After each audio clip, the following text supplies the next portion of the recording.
Hai teman-teman, Assalamualaikum warahmatullahi wabarakatuh. Perkenalkan, saya Gita Fatima, Program Studi Ekonomi Syariah Kelompok 3, Fakultas Ekonomi dan Bisnis Islam. Di sini, saya akan membahas materi tentang perilaku Muslim dalam penetapan harga. So, happy watching guys! Di sini, kita akan membahas 5, yaitu komoditas halal, yang kedua, penetapan harga dalam Islam, yang ketiga, pasar dalam Islam, kemudian yang keempat, perilaku Muslim pada permintaan dan penawaran. Kemudian yang kelima, distorsi pada harga keseimbangan Muslim. Yang pertama yaitu komoditas halal.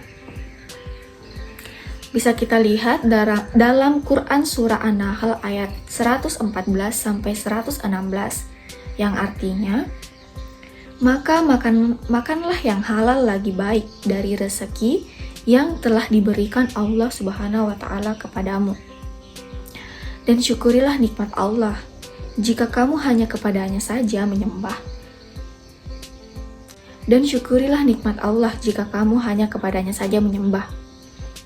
Sesungguhnya Allah Subhanahu wa Ta'ala hanya mengharamkan atasmu memakan bangkai, darah, daging babi, dan apa yang disembelih dengan menyebut nama selain Allah Subhanahu wa Ta'ala. Tetapi, barang siapa yang terpaksa memakannya dengan tidak menganiaya dan tidak pula melampaui batas, maka sesungguhnya Allah Subhanahu wa Ta'ala Maha Pengampun lagi Maha Penyayang. Dan janganlah kamu mengatakan terhadap apa yang disebut-sebut oleh lidahmu secara lisan, ini halal dan ini haram, untuk mengada-adakan kebohongan terhadap Allah Subhanahu wa Ta'ala. Sesungguhnya orang-orang yang mengada-adakan kebohongan terhadap Allah tiadalah beruntung. Jadi di dalam Quran Surah An-Nahl ayat 114-116 ini membahas tentang makanan-makanan yang halal, makanan-makanan yang halal baik dari rezeki yang telah diberikan oleh Allah. Dan kita tidak boleh sembarang menyebut bahwa makanan ini halal dan makanan ini haram. Seperti itu. Nah, kita lanjut ke slide berikutnya. Nah, komoditas. Komoditas atau barang yang bisa ditransaksikan atau sebagai sarana konsumsi dan produksi, yaitu suatu objek atau jasa yang halal. Objek atau jasa yang halal yang memiliki nilai ekonomis yang bisa digunakan untuk mewujudkan maslahah, baik manfaat fisik maupun non-fisik. Nah, slide selanjutnya yaitu penetapan harga dalam Islam. Diriwayatkan dari Anas radhiyallahu anhu, pernah terjadi pada masa Rasulullah Shallallahu alaihi wasallam bahwa harga-harga barang di kota Madinah naik drastis. Kemudian para sahabat meminta Rasulullah Shallallahu alaihi wasallam menetapkan harga. Maka Rasulullah Shallallahu alaihi wasallam pun bersabda, sesungguhnya Allah Subhanahu wa Ta'ala adalah Zat yang Maha menetapkan harga, yang Maha memegang, yang Maha melepas, dan yang memberikan rezeki. Aku sangat berharap bisa bertemu Allah Subhanahu wa Ta'ala tanpa seorang pun dari kalian yang menuntutku dengan tuduhan kesaliman dalam darah dan harta. Hadis riwayat Anas radhiyallahu anhu. Kemudian slide selanjutnya, penetapan harga dalam Islam. Nah, penetapan harga dalam Islam berdasarkan sunnatullah atau berjalan secara alami sesuai kondisi pasar tanpa penentuan dari kekuasaan manusia. Jika demikian adanya, maka penentuan harga yang menimbulkan ketidakseimbangan pada pasar berarti akan menimbulkan kerugian bagi pembeli atau penjual. Ini adalah suatu kezaliman. Oleh karena itu, harga harus sesuai dengan kekuatan penawaran dan permintaan di pasar. Artinya, harga barang tidak boleh ditetapkan oleh pemerintah. Harga barang tidak boleh ditetapkan oleh pemerintah karena ketentuan harga tergantung pada interaksi permintaan dan penawaran.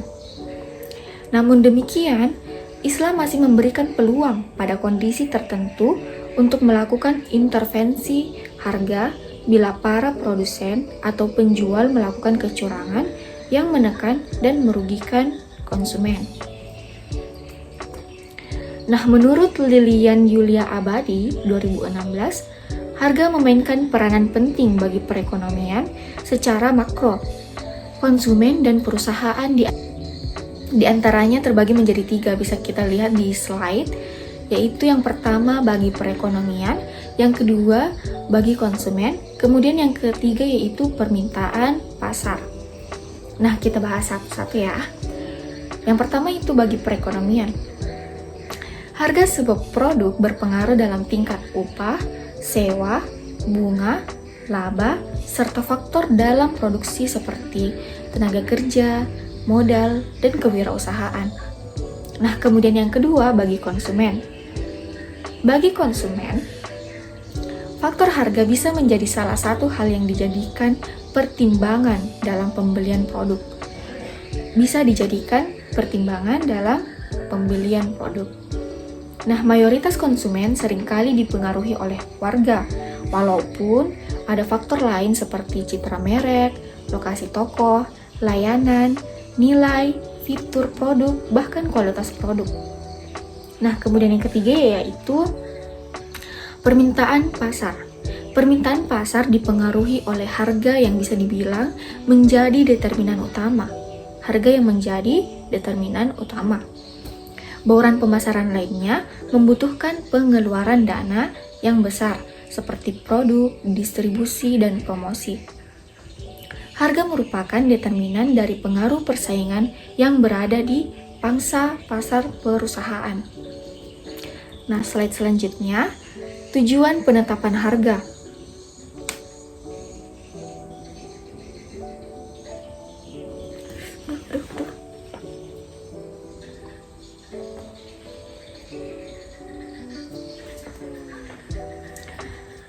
Nah, slide selanjutnya, tujuan penetapan harga. Tujuan penetapan harga ini terbagi menjadi 4. Yang pertama, tujuan berorientasi pada laba. Yang kedua, tujuan berorientasi pada volume. Yang ketiga, tujuan berorientasi pada citra. Kemudian yang keempat yaitu tujuan stabilisasi harga. Baik, kita bahas satu-satu. Yang pertama, tujuan berorientasi. Tujuan berorientasi pada laba ini dikenal dengan istilah harga yang dapat menghasilkan laba paling tinggi atau maksimalisasi laba. Kemudian yang kedua, tujuan berorientasi pada volume. Perusahaan yang menetapkan harganya berdasarkan tujuan yang berorientasi pada volume tertentu atau yang biasa dikenal dengan istilah volume pricing objektif. Harga ditetapkan sedemikian rupa agar dapat mencapai target volume penjualan atau pangsa pasar. Kemudian yang ketiga yaitu tujuan berorientasi pada citra.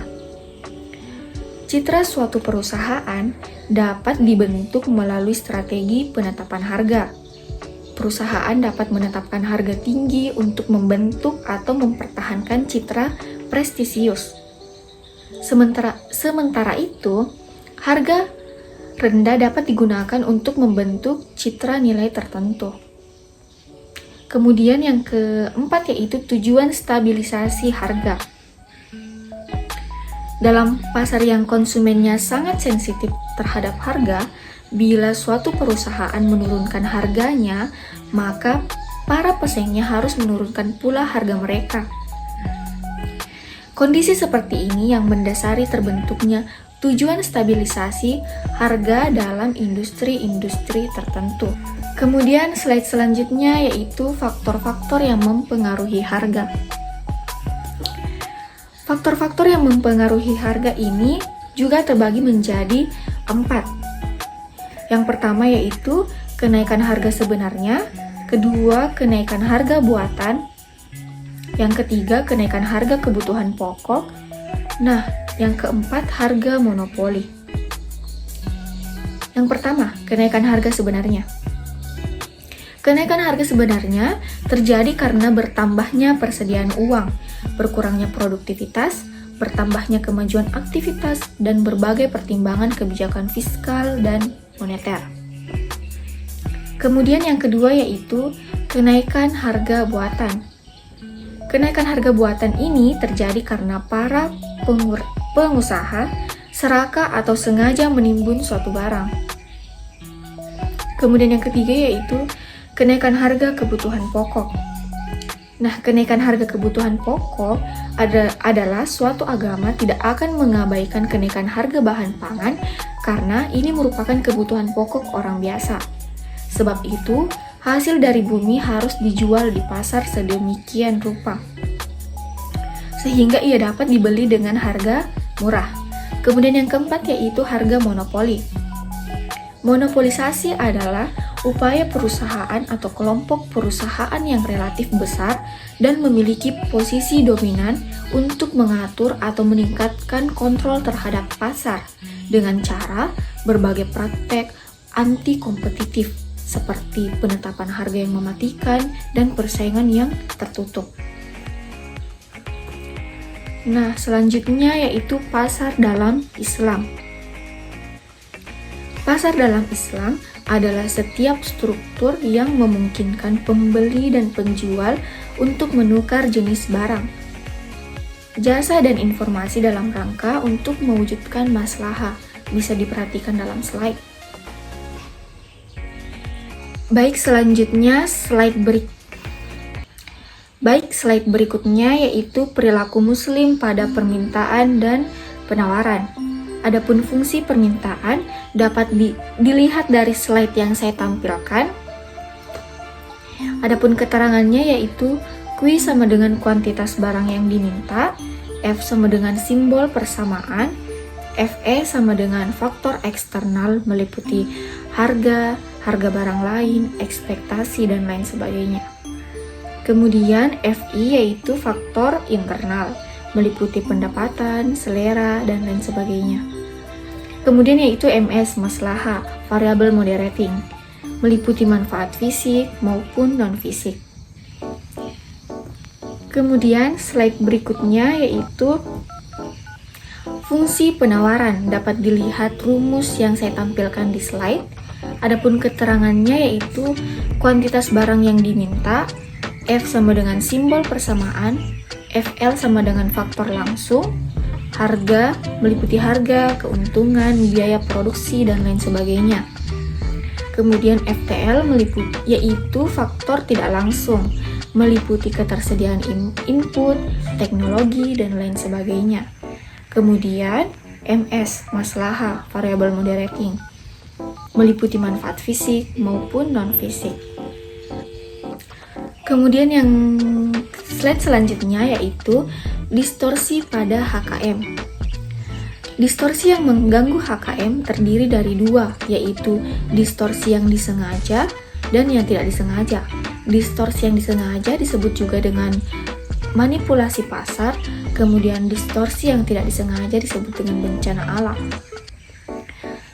Distorsi yang disengaja seperti rekayasa dalam permintaan muslim, rekayasa dalam penawaran muslim, tadlis, dan takrir. Sedangkan yang tidak disengaja yaitu keadaan darurat, misalnya harga bahan pangan yang sangat mahal karena bencana alam dan lain sebagainya. Nah, itulah tadi materi tentang perilaku muslim dalam penetapan harga. So, thank you for watching guys. Dah, assalamualaikum warahmatullahi wabarakatuh.